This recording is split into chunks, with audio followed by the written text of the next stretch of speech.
Hello everyone, I'm Hazel, an education advisor, and if you have heard about ACCA and still don't understand what it actually is, don't worry. In the next few minutes, I'll explain everything in detail. See, ACCA is one of the fastest growing global finance qualifications right now.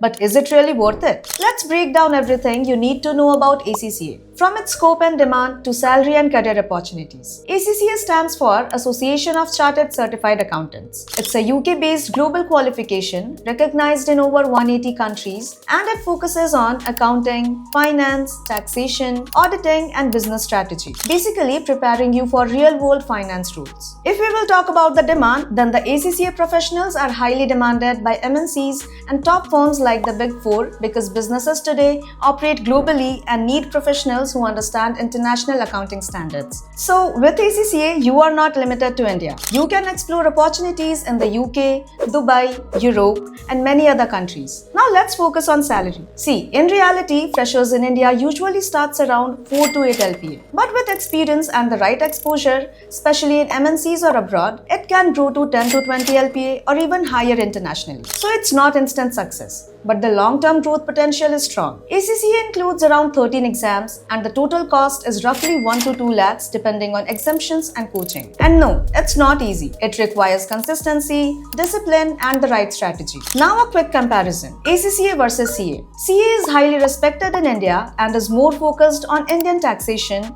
laws and regulations, while ACCA is globally recognized and focuses on international accounting standards. So if your goal is to build a career mainly in India, CA is a great option. But if you want global exposure and flexibility to work abroad, ACCA has a clear advantage. ACCA is ideal if you want a global career, have an interest in finance or accounting, and don't want to limit yourself to just one country. So yeah, that's the complete picture of ACCA. But remember, your success depends a lot on the guidance and the strategy you follow. Most students start without clarity and end up wasting time and attempts. If you are serious about ACCA, I have added a recommended institute link in the description. You can check it out. And if you want a proper roadmap, just comment ACCA below. I'll help you get started. And for more real career content, make sure to like, subscribe and stay connected.